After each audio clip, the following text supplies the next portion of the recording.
Good morning mga baby loves. Ako ngayon ay gumagawa ng iihawin na liempo.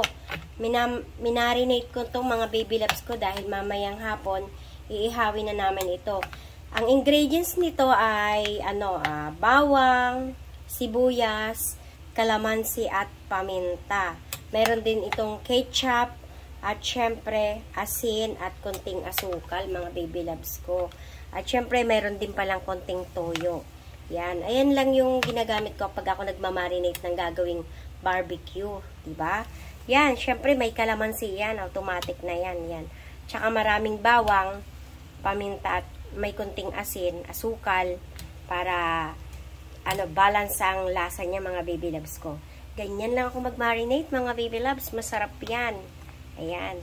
Ready na yan sa pang-ihaw-ihaw. Pero mas maganda mababad ng medyo matagal para mas manuot ang lasa.